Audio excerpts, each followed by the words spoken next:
Hey guys, King of Charmanders here. Alright, so today I'll be your judge, jury, and your analyst, and for Ultra Cup Premier Part 1, I said that backwards. Ultra Premier Cup Part 1. So, and this is set to update, so what I decided to do for this video is I'm going to take the top 5 teams that I think would be really good, and they're statistically good, but I'm not going to go over ABB teams, because I already made a separate video for that. So, because the ABB teams are pretty much put into the top 5, I'm not going to do the top 5.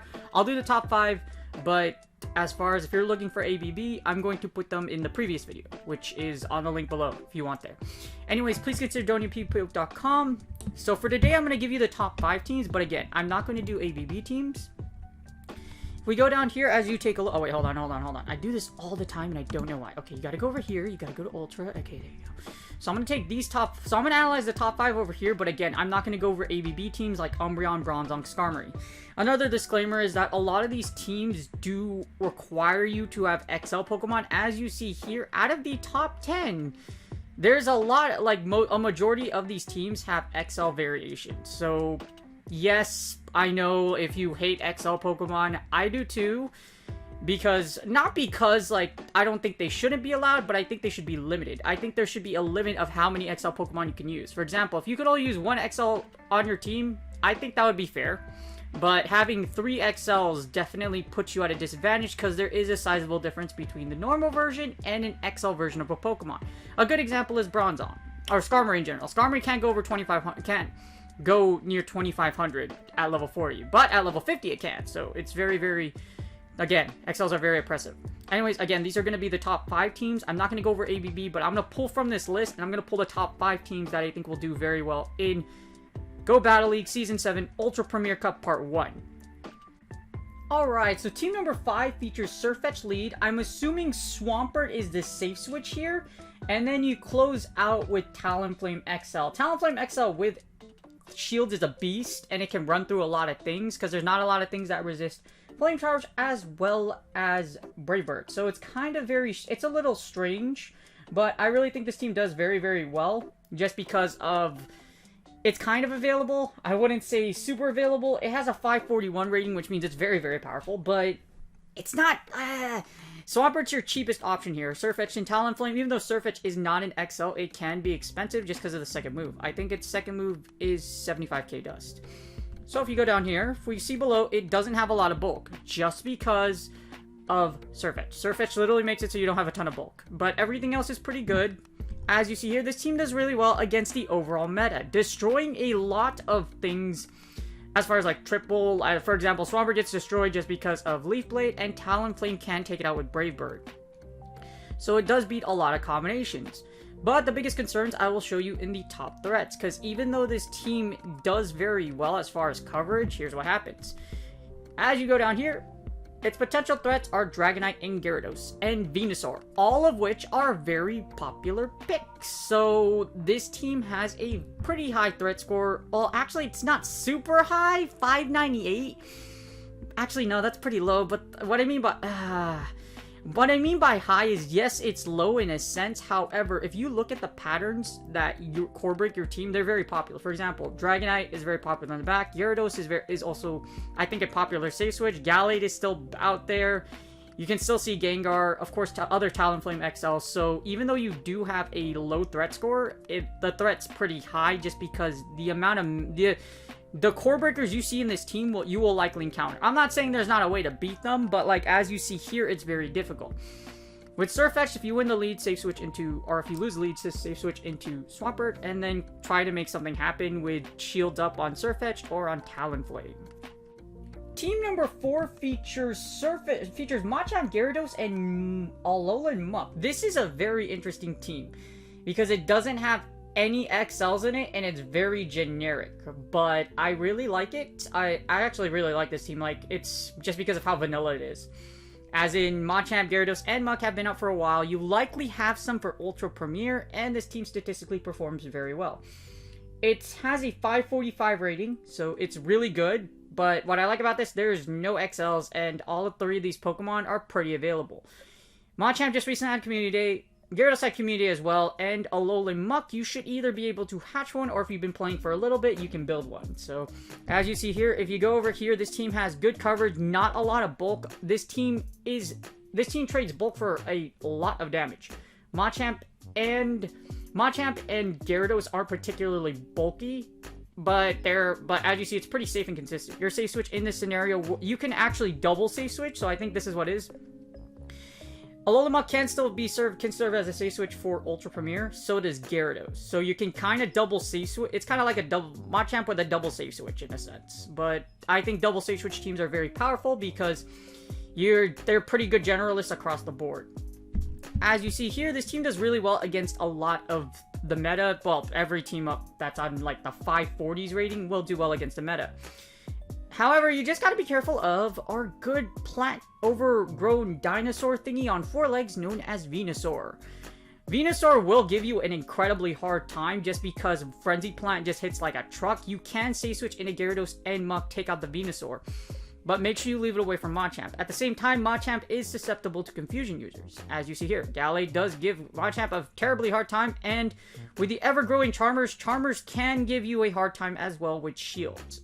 2 shield Charmer strats are very strong in this meta, and as you see here, Gyarados and Machamp will both be resisted by a Charmer if it does encounter one. So just keep that in mind.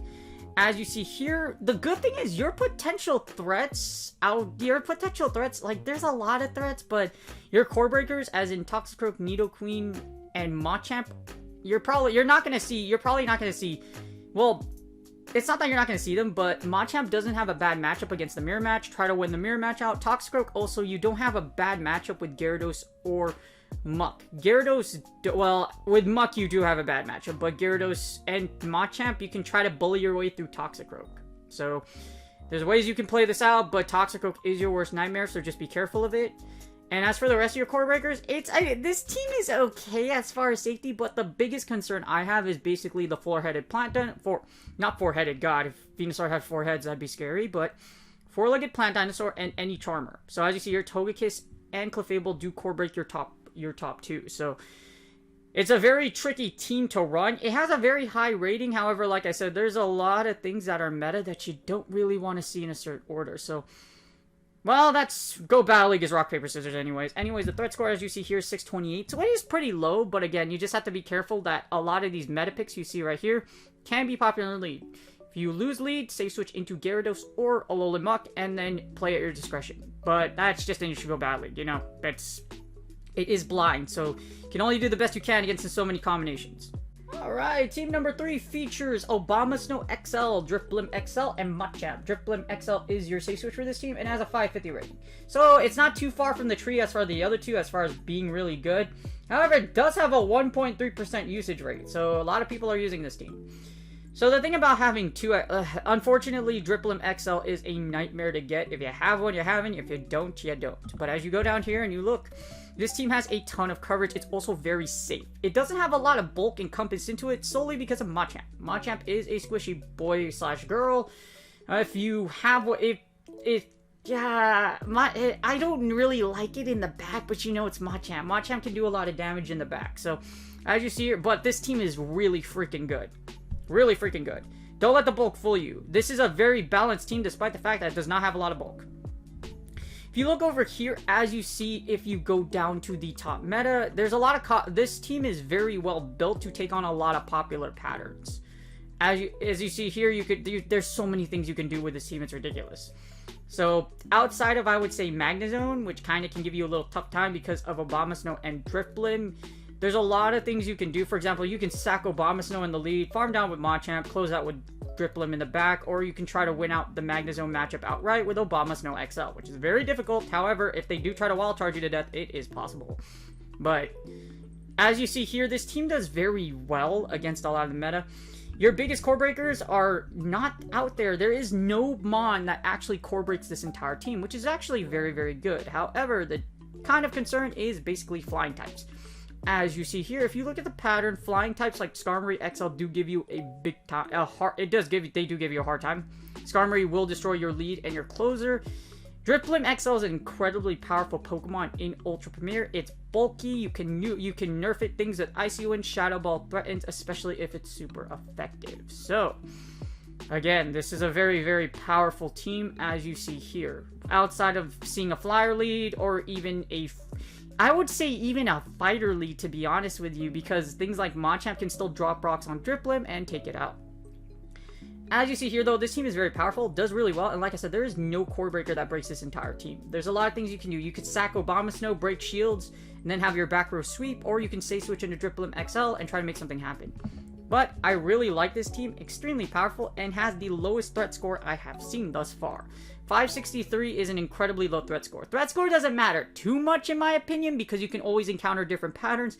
However, having a very low threat score like this one, it means you're very safe. So if you're not used to playing heavy pressure teams, etc., then this team will definitely work for you. If you do like playing heavy pressure teams, you're very confident this team will also work very well for you. Arguably even better because there's not a lot of things that core break you.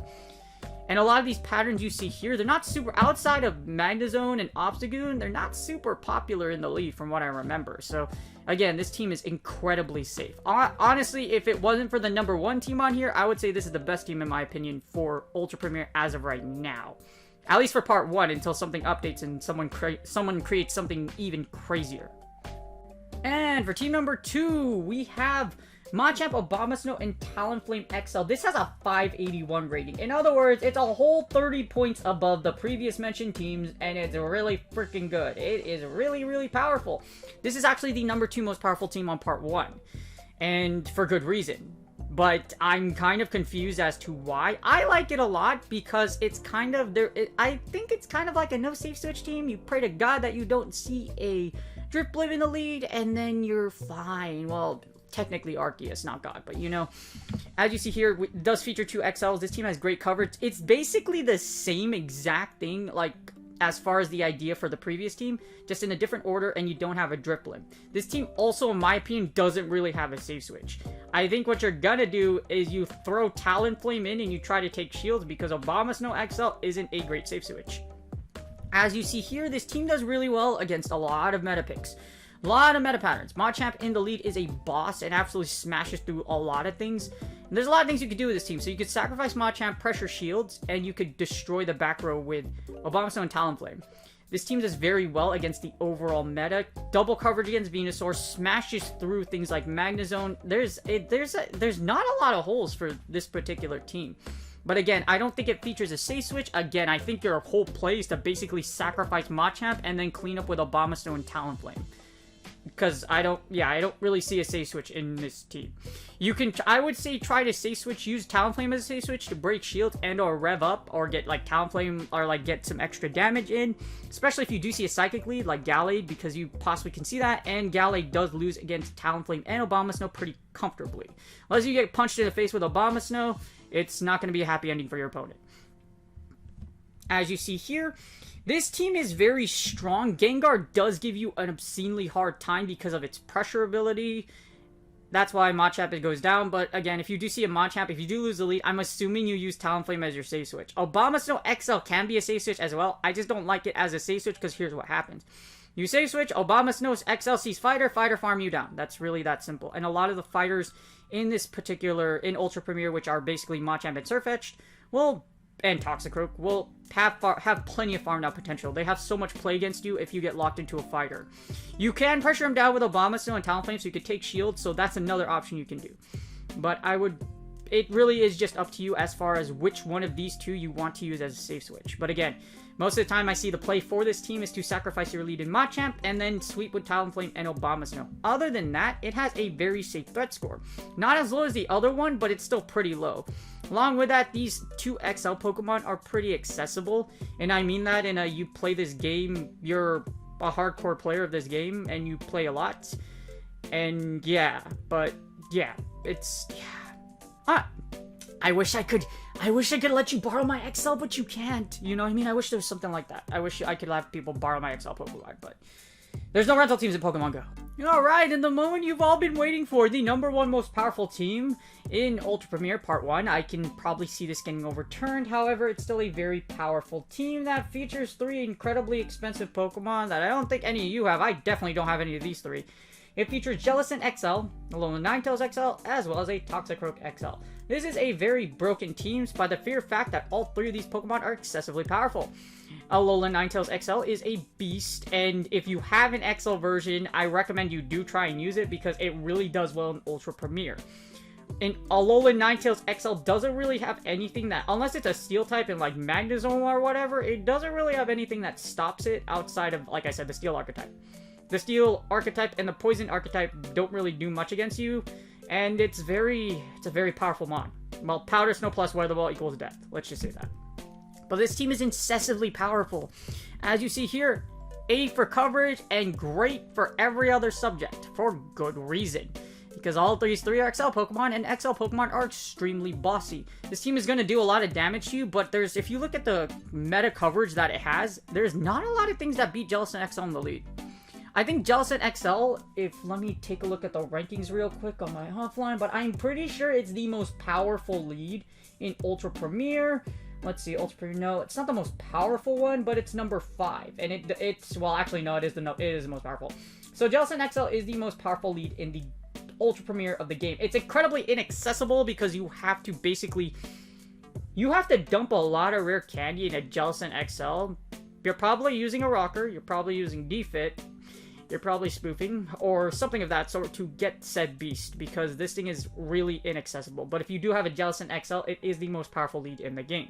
Take the most powerful lead in Ultra Premier as of right now, couple it with 2 very overpowered XL Pokemon in their own right, and actually cover XL Jellicent very well, and you got a beast of a team. As you see here, that's a lot of X's. That's a lot of X's. I think what's really good about this team is that there's not a lot of things that will take you out or like truck you. As you see here, you could break shields with Venusaur, take it out with Alolan Ninetales, and then you can Shadow Ball, or you can there's a lot of things you could do with this team. Your worst threat is probably going to just be a Venusaur, considering this is a Hex Jellicent. So Venusaur is probably going to give you a hard time. You could try and throw Shadow Ball, etc., or just sacrifice Jellicent XL outright. And then just clean up with Alolan Ninetales or Toxicroak. Because with energy advantage, either of your 2 back row has a lot of power. But as you see here, this team covers each other very well. If the lead doesn't cover it, there's something in the back that takes you out. Your safe switch in here, I'm assuming, is Alolan Ninetales XL. Alolan Ninetales XL is a beast and will take shields from your opponent. Also, as an XL, it's insanely powerful, and it will do very well for you in this cup. It's also the number 14 safe switch, so it's very, very, as a safe switch, it's pretty dang powerful. It will take shields from your opponent unless they do have a Steel typing in the back. Then you have a little bit of a problem, but you're still going to do damage, take shields, and then you can do some farm down plays with Toxicroak or Jellicent. As you see, this team is incredibly powerful, with the only core breakers you have is really Typhlosion. Typhlosion, for some odd reason, well, not even really Typhlosion, to be honest with you, just because, you can beat the unholy hell out of Typhlosion, and you could just Shadow Ball it to death. It's not very bulky. If you have 2 shields, you can probably take out Typhlosion, especially if you have Bubble Beam. Nothing makes anybody angrier than baiting someone with a Bubble Beam. Trust me, it's happened to me plenty of times. Don't worry about it. It happens to everyone. There is that one shield you wish you didn't use, and you use it anyways. However, as you see here, this team is excessively powerful. It does really, really well against a lot of combinations. Save for the fact you see a Dark lead like Alolan Muck, or if you see Umbreon. But that's what you have A9 and Toxicroak for. A9 and Toxicroak can take out Alolan Muck. It can also take out Umbreon. So both of those mons are excessively powerful, and your back row does really well against the Dark archetype, which is pretty much why Jellicent XL is in the lead. But as you see, there's a lot of other combinations. Venusaur can give you a hard time, so can Magnezone. Magnezone, yes, it can give you a hard time. However, you might be able to finish shields from Magnezone if you have Bubble Beam. As in, what you can do is build up to a Shadow Ball, have them wild charge you, and then just Bubble Beam them. So bait their shield, take out their ability to fire. There's a lot of things you could do with this team. And like I said, with the back row, your back row covers Jellicent very, very well. So there's a lot of things you can do, like you could sack Jellicent, farm down with Toxicroak or Alolan Ninetales. You can do a lot of damage with this team over time. But, like I said, the biggest thing about it is that Jellicent XL is basically inaccessible. Or, not really inaccessible. It's really hard to get. I mean, any of these three are really hard to get. There hasn't been an event for Toxicroak yet. Alolan Ninetales does have Vulpixes coming out sometimes. So, like, if you do go out and play, you can find Vulpix XL candy, etc. But, unfortunately, this is an incredibly expensive team, which is basically the only downfall it has. If you master this team, play very well, it could do really strong for you in this cup. It has a 593 rating, but what this team does so strong that the other two that I mentioned, are Team 2 and Team 3, that they don't have is that the patterns that you see aren't very popular. You can see Venusaur, you can have Magnezone, but I can see from first look, there's a lot of ways you can play out of it. So this team has a lot of play. So it's not really a surprise why it is the most powerful team as of Part 1, and I could probably see it in... I'm probably going to see this team again in Part 2, once the ratings get updated for Ultra Premier Cup. And that's it. I hope you guys enjoyed the video. The reason why I sound really is just because I really try to find, like, these teams are just really powerful. I try to make comparisons of why, like, the lower teams ran a couple of sims, and I can see why this top 5 is really that strong. There is this one team in here, the Machamp, Gyarados, and Alolan Mux. If you don't have a lot of resources, that team might work for you. Other than that, wait for the update. I'll make the video on the update, and then once the updated video comes out, then I'll make budget teams. So I want to see, like, the updated statistics, and then after I see the updated statistics, then I will find out what, like, the best budget team is, just to see what other patterns are. But there hasn't really been many changes for Ultra Premier Cup anyways. Nothing new's released since, like, what, 5 weeks ago, so basically, like, last month. There has been nothing new. So if you have something that works for you before, I would use it again. But again, if you're looking for budget or anything like that, you probably if you're looking for, like I said, if it worked for you before, just use it again. It's really hard for me to find a budget team just because the thing about it is yes, Community Move Pokemon are extremely powerful. However, if you look at the rankings for Ultra Premier, the top 20, 17 of them are literally XLs. So before anybody tells you that XLs can be beat, yes, they have counters, and they're not that powerful, then why is literally the top 20 statistically that powerful? And you see most teams in the top teams have XL Pokemon in them. So, yeah. Like I said in the beginning of this video, I really think there should be a limitation on XL, like one XL Pokemon per team to make it fair. That way you have to pick, but it doesn't work that way. Instead, it's just sun's out, guns out. Or if you have all the guns, use them. Or if you spoofed for all the guns, or if you defitted for all the guns, or phone rocket for all the guns, then use them. Anyways, again, if you have something that worked from before, just use it again. It should work just as effectively, or not too much of a difference this time around. Barbaracle isn't going to break the meta, so isn't Chloritzer, or what's the third one? Dragargle or Dragaggle. So you should be fine. I think I really butchered that. You can roast me in the comments. Anyways, I hope you guys are having a great day. Good luck on your Battle League sets. If you haven't done so yet, please like and subscribe. I have that easy little button below there on my screen. So if you hover over to the bottom right, you can see subscribe, and you can easily just click sub. But yeah, I hope you guys are having a great day. I hope you guys are doing well in Go Battle League sets. If you are Legend already, you have made it to the promised land, so don't worry about it. If you're like me and you've died to lag a lot, we gotta make up some points still to make Legend, but we still got plenty of time, so don't worry about it. Good luck in Go Battle League sets, and I will see you guys on the next video.